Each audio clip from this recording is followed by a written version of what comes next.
Hello everyone, আমি রিমি। আমার রোজনাম চান নতুন একটি ভিডিওতে তোমাদের সকলকে ওয়েলকাম। আজকের ভিডিওটা বৃষ্টি ভেজা সকাল দিয়ে শুরু করছি। আর ভিডিওর প্রথমেই জানাই সবাইকে শুভ সোমবার শ্রাবণ মাসে।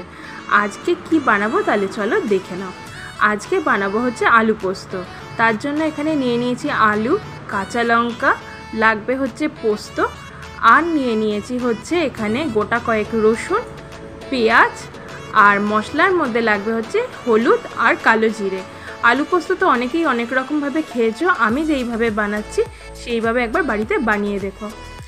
কড়াইটাকে আমি বসিয়ে দিয়েছি আর কড়াইটা গরমও হয়ে গেছে, তাতে আমি কিছুটা পরিমাণে সর্ষের তেল দিয়েও দিয়েছি।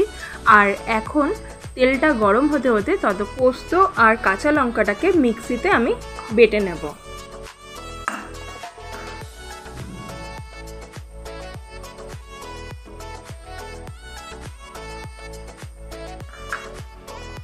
পোস্তটা আমার বাটা হয়ে গেছে, আর রসুন যেগুলো রয়েছে সেইগুলোকে কিন্তু বেটে নয়, আমি থেতো করে দেব। তেলটাও গরম হয়ে গেছে, এবার কালো জিরেটা ফোড়ন দিয়ে এখানে কাঁচা লঙ্কা আর পেঁয়াজটাকে আগে কিছুক্ষণ একটু ভাজা ভাজা করে নিয়ে তারপরে যেই থেতো করা রসুনটা রয়েছে সেটাও আমি দিয়ে দেব।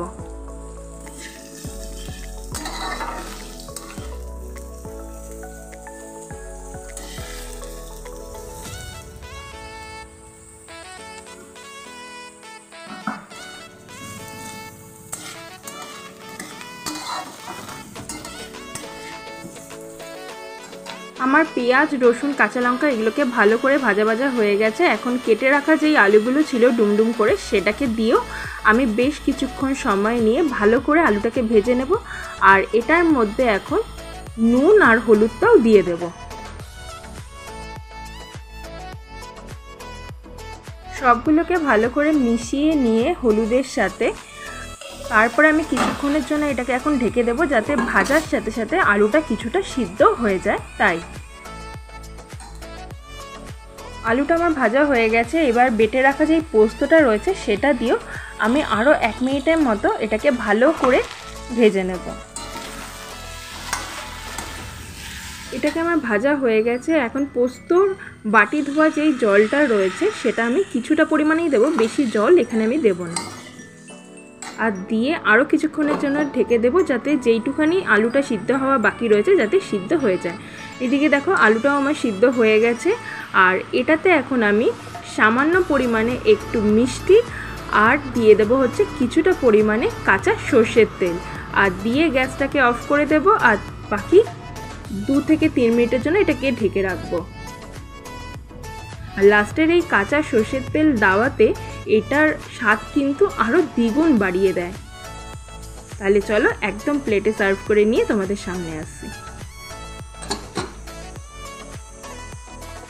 আমি আমার প্লেটটা বেড়ে নিয়ে চলেও এসেছি। আর আজকে দুপুরের লাঞ্চটা কিন্তু খুব সিম্পল ছিল। ডিমের অমলেট ছিল, হচ্ছে কাঁকরোল ভাজা, পটল ভাজা, বেগুন ভাজা, আলু পোস্ত, ডাল, ভাত, আর ছিল হচ্ছে স্যালাড। যদি তোমাদের আজকের এই আলু পোস্তের রেসিপিটা ভালো লেগে থাকে তাহলে বাড়িতে আমার মতন করে একবার বানিয়ে খেয়ে দেখো। আর ভিডিওটা ছেড়ে যাওয়ার আগে প্লিজ একটা লাইক, শেয়ার, সাবস্ক্রাইব করে দিও। আজকের জন্য টাটা, সবাই ভালো থেকো, সুস্থ থেকো, দেখা হবে নেক্সট ভিডিওতে।